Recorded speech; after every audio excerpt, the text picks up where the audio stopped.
Betty 啊，係咁朝頭早咧，你哋化完妝之後咧，仲有咩整㗎？因新郎呢邊為我哋會準備嚟你哋嗰邊㗎嘛，係男家啦係啦，新郎就好易啫，係咪啊？起身刷完牙換埋衫就已經出到門口咯係㗎。其實一般男士嗰邊都 chill 啲嘅，係但係 chill 啲，因為 chill 啲咧，我哋一般男仔 ready 啦，我哋可能會出去街行下，影嗰啲好型成班喺街度行啊，即係會影好多唔同出邊嘅相咯。係即係嗱，因為我哋男仔又唔使點樣冇化妝，其實男仔做少好多嘢。係，所以好多時候咧，外國人居多啦，好多時候佢哋就話Mark 我呢邊你唔使嚟嘅。通常我同 Frederick 嘅流程就係朝頭做一做咧，通常我哋一般一定係食早餐嘅，即係6點鐘嘅 wedding，我哋可能5點，譬如幾點都好啦，我哋早啲，我首先會 time 晒所有時間啦，會食個 Tim Horton，咁我哋通常如果有 video 嘅，可能有4、5個、5個、6個，我哋全部一齊食個早餐，可能講嗰日個流程咁樣，我哋邊個拍邊個咁樣，咁啊，如果個男嘅話朝早唔使嚟啦，因為佢之後都會去酒店噶嘛，跟住會去或者去church 啊，之後就去到個 banquet，佢哋嗰啲get ready shot， 即係咁以你知啦，周圍睇成啊，即係 fake 嗰啲，我哋一般都係可能會喺個酒店度啊，或者 banquet hall 度影幾張咯。因為佢哋都男嘅冇咁 care 相嘅，care 相通常都係女士多。我諗你唔知，我諗你自己都係啦，即係你會好 care 相。咁你老公都未必好 care，即係都係嘅，所以好多時候新娘呢邊咧喺 wedding day 嗰日朝早咧係最多嘢做，同埋咧係好早就要起身嘅。咁通常化完妝、洗完頭之後，個新娘咧就當然咧佢就會需要預備換衫啦嚇。咁通常如果係中國人嘅 wedding 咧，就唔係換即係中式，就係直換婚紗㗎啦嚇。咁無論係換邊一個都好咧，咁係會需要時間去 get ready 啊，因為咧通常新娘一換完衫咧就好多嘢佢喐動唔方便啊，咁所以佢要喺換衫之前咧就做好晒，即係佢要 pack up 啊各樣嘢啦。去洗手間啊。係啦，呢個就係另外一個原因，點解我會 recommend 新娘係第一個做先。係。咁變成咧，佢係會可以有其他嘅時間可以去預備晒呢啲嘢嘅。咁要講啊，新娘要換衫之前咧，咁當然如果係裙褂嘅話咧，咁就 OK 方便啦。咁如果係婚紗嘅話咧，就好似阿媽頭啱啱講啦，你又一定要記得去洗手間先。咁我就即係試過啦嚇，即係有一次嘅經驗就係、譬如有啲嘅新娘，咁當然啦，呢個都講翻另一個題外話就係咧，即係你揀嘅伴娘或者係當日朝早幫你換衫嘅嗰啲人咧，都好緊要嘅。係。佢哋要好清楚知道咧，你啲衫鞋喺邊度啦。因為我試過啲新娘咧，直情係夜晚黑唔記得咗帶晚禮服啦，朝早立亂又可能去到 wedding ceremony 嘅時候唔記得咗帶頭紗啦。喂 ，OK wedding ceremony 唔記得帶結婚戒指都好多次啊，我見過。呢個即係唔記得帶嗰張結婚證書簽嗰張嘢，我見過。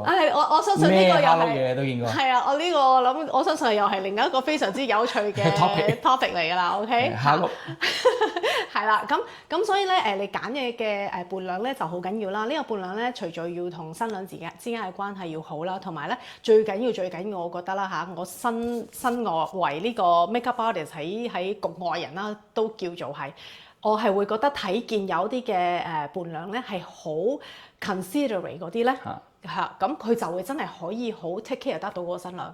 但係有啲嘅伴娘咧係掛住自己靚嘅，唔好意思啊，我如果係講咗，我明你，我完全明白。不過我相信新娘都係啦，即係你提出咗呢一個問題，佢會 realize 自己。要揀啲乜嘢？嘅人係嚟到喺個 wedding day 咧，即係嗰個人係貼身照唔照顧到你？冇錯啦，承受到啲壓力或者有啲係啦，係冇錯，因為咧我個朋友話俾我聽下，曾經有個婚禮嘅呢個新娘咧，就係佢一化完妝、洗完頭之後咧，差唔多係食即係早餐嘅時間，咁就變成個個都去晒食早餐，冇人幫佢換衫喎。咁佢換衫之前咧，佢係要換婚紗嘅，咁變成佢係婚紗之前我去廁所嗰樣，點知佢又即係我叫咗我朋友叫咗佢換，叫佢去廁所先。點知佢唔記得咗，佢已經即係自己笠起咗，唔知邊個幫佢 zip 起咗定係點樣？即係總之佢已經着咗件婚紗，跟住過咗一輪好一段時間之後，先 feel 到佢自己想去廁所。但係嗰件婚紗又唔係咁容易除。end up 咧，佢係要着住件婚紗去廁所嘅。OK，咁變成着婚紗去廁所其實成件婚紗咪要笠住個廁所。冇錯啦，咁所以成個雨傘。係啦，咁所以變成，但係問題咧，要去廁所就亦都冇人喺佢身邊幫佢喎。咁點算咧？咁啊，即係我個朋友。係啦，即係要即刻要同佢，即係直情係個 makeup artist，係啦 makeup artist 要入個廁所，但係其實係好尷尬嘅一件事嚟㗎，因為咧你又唔係熟成咁啊嘛，即係你就算好熟咧，你可唔可以一齊去廁所咧？即係你望住大家去唔去到廁所間咧？去唔去到即係新娘？即係男仔就冇所謂嘅。係啦，冇錯。咁所以就真係咧，去到咁啊，直至到出咗嚟嘅時候咧，咁當日嘅嗰個 photographer 咧，直情就對住我講話：哇！你呢樣嘢都要做埋。即係咁樣咯，係啦，不過我唔介意嘅，不過就即係大家有少少 embarrass 啦，係啦。我而家明白點解你哋你成日收嘅利是會大過我哋咁多。不如講埋個潮下佬嘅。但係呢個我哋唔好而家講。Behind the scenes 我要翻去計下過咗7年未？CIA 唔好有過咗啦，過咗10幾年前嘅嗰個。好，我哋下一次有機會又講下呢個收利是嘅呢個過程。係啦，咁所以新娘換衫啦，或者係即係有一個人係真係貼身照顧你咧，係好緊要嘅。咁係會係令到你嗰日咧係會可以 smooth 好多，因為佢呢個姊妹咧會幫你take care 晒你需要帶嘅嘢啊。因為你知道着住件禮服啊或者嗰樣嘢咧，你係唔會可以自己做到任何嘢㗎嚇。咁另外一個我都需要少少提醒啦，就係我知道好多嘅新娘咧，其實喺個 wedding 之前咧，都會同 photographers 有好多嘅交流，可能講下關於佢想要影嘅相啊嗰樣嘢啊，或者甚至乎咧我係會好 highly recommend 咧，新娘一定要同個 photographer 咧傾下嗰日嘅 timeline， 特別係朝早嗰個時間。我哋一般咧我哋影之前咧，我哋都會 interview 個 couples 嘅。我哋都會同佢好重要。我哋通常都會同佢 work backward 咁樣。你幾多點要做乜？幾多點要做乜 ？backward 要做啲乜？咁我哋就會幫佢做晒成個 schedule，即係大概要佢咁樣諗咯。呢啲咧就係一個好專業嘅 photographer，真係 provide 嘅一個 service。你覺得好似好 standard 咁樣，但係咧，我喺我呢一度咧，因為我好多新娘咧，佢未必會有 wedding planner。或者佢可能咧嚟到我有好多新娘其實嚟同我book 嘅時候咧，佢係未有 photographer 嘅。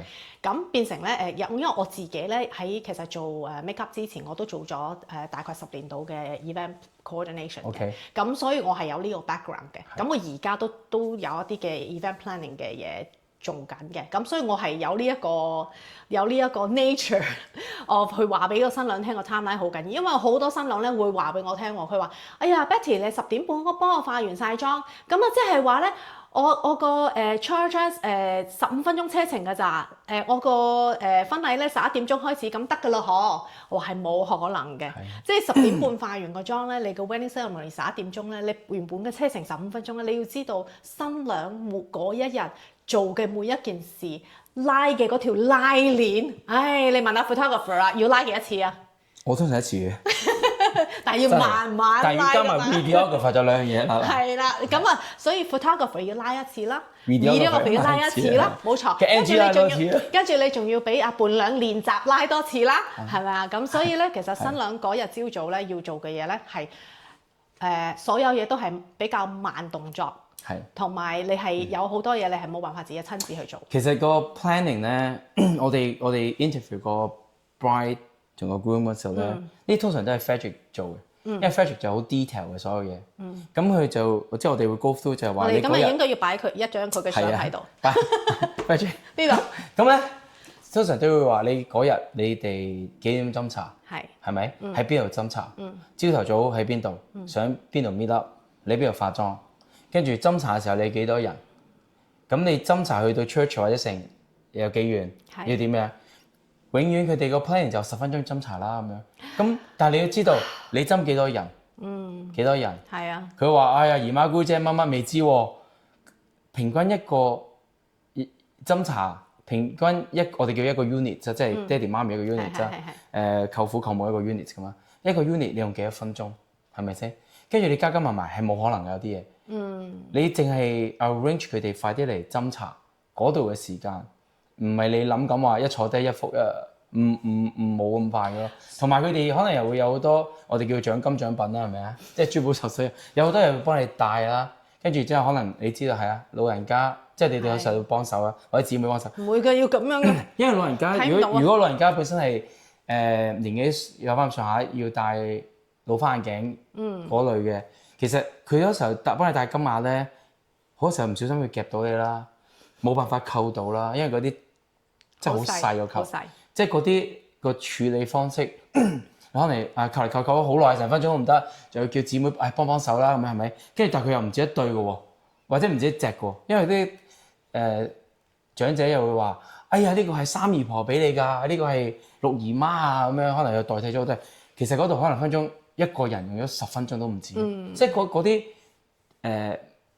預鬆少少，唔好諗住好多嘢好快咯。係啊，所以其實嗰日即係通常 wedding day 朝早嘅時間咧，係嗰個 timeline 其實係好緊要嘅。咁當然啦，有啲即係每一個角色咧，即係譬如我係 makeup artist，佢係 photographer，咁啊肯定仲有其他嘅，譬如話 wedding planner，即係如果你有 planner 嘅話，咁每一個人每一個角色都會幫你去諗一諗，究竟你嘅 timeline 點樣去安排會比較好。所以其實係會需要綜合咗呢一啲嘅需要嚇，咁變成係令到嗰日嘅程序會比較更加嘅順暢咯。仲有個 tips 話俾你聽，通常我哋外圍俾身男家啦，我哋男士們咧，一般去到女仔嗰邊咧。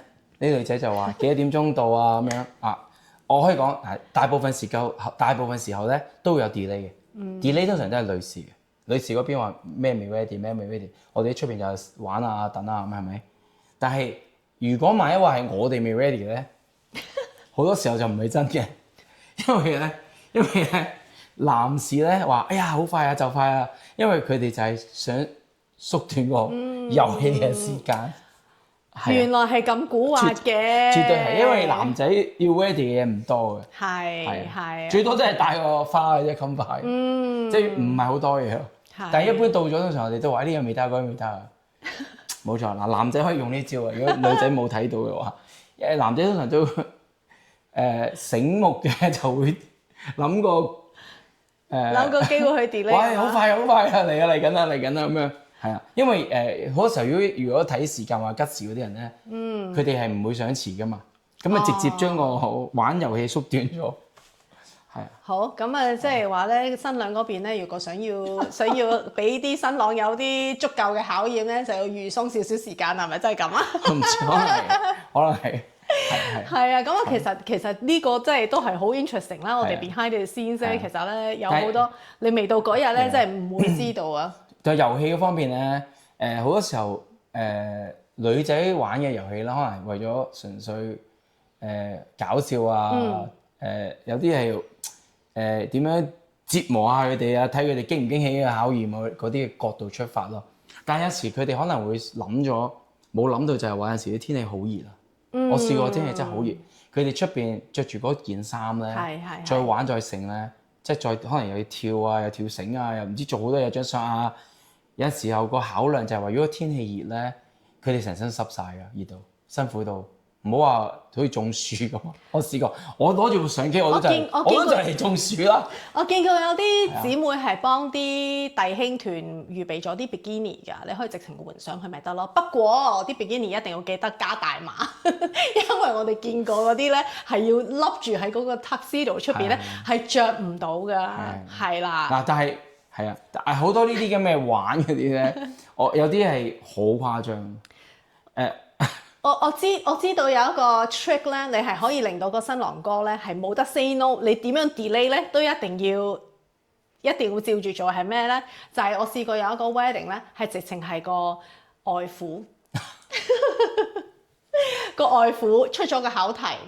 俾個新郎哥，佢話咧：我個女咧由細到大咧食嘅蘋果都係我幫佢去咗皮先食嘅，咁所以咧佢要個新郎哥咧係去皮，係攞刀去皮喎，仲要嗰條皮係唔可以斷喎。OK，咁我話你話係冇得 say no， 因為係外父。俾嘅 order，咁你話點咧？哇！咁真係不過當然啦，嗰日都應該係即係放水俾咗佢過嘅。我見過我自己影啊，我就覺得最離譜啊！即係唔係離譜嘅，即係最即係俾我唔知，因為我做兄弟，我唔知係咪應該走咗我會。我發生咩事？我影相嘅。係5個兄弟，即係佢哋5個兄弟。跟住個 bridesmaid 啦，即係嗰啲姊妹們咧，要佢哋除咗條褲着底褲跳舞。係啊！我啱啱講笑嘅啫喎，你唔係真係換我講真㗎比基尼啊嘛？唔係比基尼着出邊都係尷尬啫。真事咁我啊！想請問有冇除啊？有啊！你有冇影相啊？我哋咁咪唔係。我唔知，我就係覺得咁啲相影咗，你會唔會曬咧？因為後邊係咪可能略影一張，我唔會影，我唔會點樣影呢啲咯。即係我覺得哇點啊！仲要後邊係街嚟嘅喎，近 downtown area， 但係佢哋有啲人玩到咁咯。但係唔係個個兄弟都做到㗎嘛？咁有冇邊位兄弟掉頭走啊？真全部都係照做，真係着住真兄弟嚟㗎三個底呢啲褲啊，唔係講緊孖煙通喎。即係有啲人可能有一個係孖煙通，或者有兩個三個咁樣。即係你哇！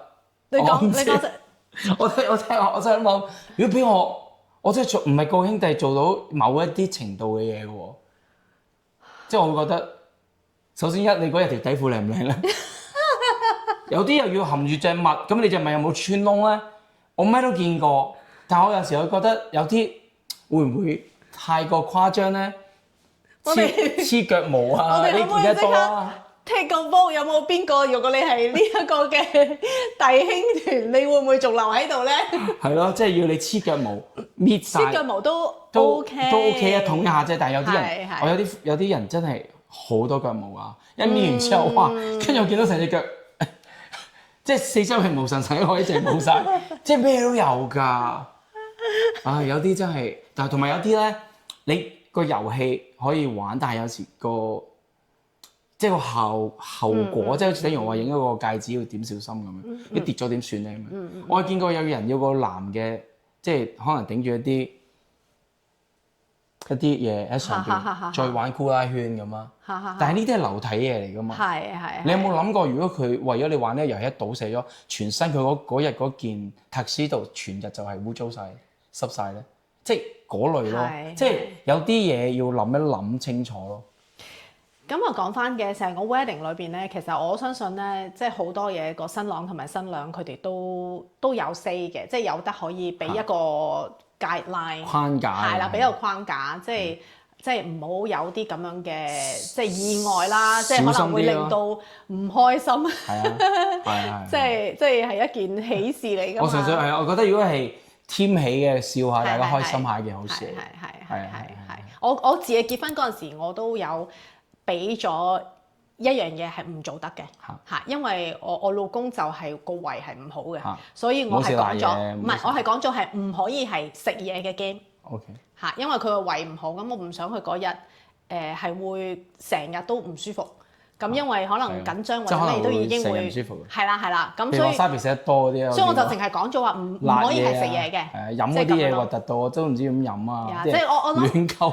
係啦，我諗即係飲完嗰日可能會肚屙成日嘅喎。我諗每一對新人都知道你哋嘅 friend 嘅可以玩到幾癲，咁就自己要俾少少框架啦嚇，因為你講得即係你講溝酒飲呢個我都試過。我見過好慘嘅就係佢哋要個腳趾喺個冰水度夾攞足一食糊啊，定攞東南西北出嚟。我見到佢痛得好犀利㗎，因為真係好凍好痛啊！即係你有冇試過落冬天浸隻水落凍冰水度啊？佢攞極都唔得，個腳震晒，個人震晒佢，根本就我望到覺得哇真係好辛苦，但係你冇辦法喎，咁你點咧？佢哋係都要咁喎，唔得你又冇誠意啦，又冇咩啦，唔係兄弟啦，即係佢哋我見到佢哋哇真係好慘，即係我見到啊我都好唔忍心啊，即係哇好慘啊！我見過好多次嘅，其實呢啲咁嘅不過我覺得即係 door game 呢樣嘢係一個好習俗嚟嘅。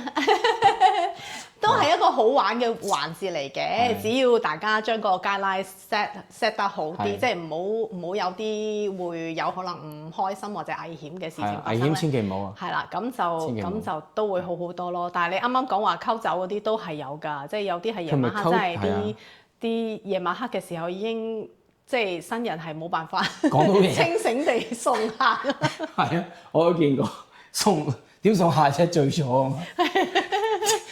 個 final speech 都未講嘅，講唔到，即係嗰類咯，千祈唔好咩係咁樣懟人飲啊嗰啲咧，有陣時都誇張。所以即係呢個都係要小心啦。咁我哋而家其實係講緊即係朝早嘅 door game 嗰 part 咧，我覺得係真係 Chinese 嘅，亦都有好多西人嘅，應該咁講係 Chinese 同西人結婚嘅婚禮，咁佢哋都會好願意去配合呢一 part 去做翻呢一個 door game 都有嘅。咁其實都係好有趣嘅一個傳統嚟嘅。冇錯，係啊。係其實如果正路嚟講啦，九成幾嘅 games 咧，我有份參與我都好開心，我覺得好開心，人人都好開心嘅。其實如果你宗旨係諗住大家好開心，有等佢哋有啲咁嘅記得，嚇你可能出啲難題俾佢係件好事嚟嘅，但係就要小心唔好過咗界咯，有啲嘢真係比較危險。咁亦都好多我知道喺 door game 嘅時候咧，你好多啲新郎咧咪會被我可唔可以話被逼咧？都係被逼嘅，要簽嗰個買新契係咪先？係，我都好想知道下呢啲有冇法律後應啊！即係我自己個簽名都唔見咗啦。係咩？可能擺咗喺夾萬咧，你問下。即係好多人都會有嘅，但係嗰啲都係遊戲。我就係想知道有冇呢個法律後應咯。遊戲啊嘛，嗱遊戲啊嘛。哇！咁多人見證住喎。但係遊戲嚟㗎嘛，係我相信都遊戲嚟啫，除非你揾個律師喺隔離。再抌個印嘅啫，係咪啊？好，即係所以如果係有律師 friend 嘅話，可以嗰日咧 just in case 穩定佢喺在場有需要嘅時候攞翻出嚟啊嘛。係啊，冇咁通常咁啊入咗即係 door game 通常有飲茶啦，係啦，女家斟茶啦，斟茶啦，同埋入去，因為入咗去通常入咗去之後個 bride 就喺個房啦，男仔嚟就上去嘅咩接佢落嚟啦，係啊，跟住接落嚟。一般就所有兄弟姊妹就歡迎佢落嚟啦。係啊，但係呢個要好小心啊，因為咧通常個新郎咧要去接個新娘嘅時候咧，咁嗰個位置啦，咁呢度執定間靚房啦嚇，因為咧影相即係 all the way。點都會通常都係爸爸同佢一齊影㗎啦張相，因為通常爸爸都係拖住個女，係咯。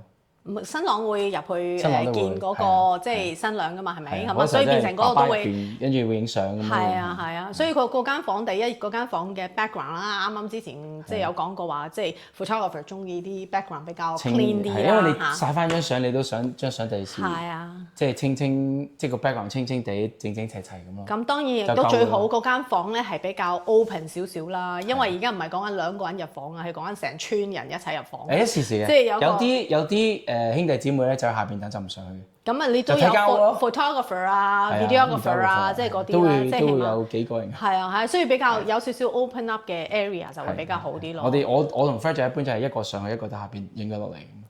就會唔需要一齊上晒，因為嗰張相都係差唔多一樣嘅。係，跟住又要諗下個新娘着唔着鞋啦，因為你要落樓，即係大部分嘅時間係要落樓梯嘅。嚇，咁你要落樓梯，咁如果你係着住中式嘅。咁你可能中式嘅鞋就會比較好少少，但係都要小心啦。你要睇下個樓梯究竟係地氈啊定乜嘢。咁你可能即係如果係地氈，可能好啲咁多。咁如果係木嗰啲咧，係有機會跣嘅。係要着對襪咁啲線啊。係啦，所以着唔着鞋啦。咁啊着婚紗又更加 challenging 啦。因為婚紗咧你要落樓梯咧，因為一般我發覺一般女士們咧，因為你好少着前面條裙有咁長嘅。當你即係第一次着或者結婚嘅着咧，你真係要學識隻腳要踢下，即係心啱你千祈唔好踩到自己條裙。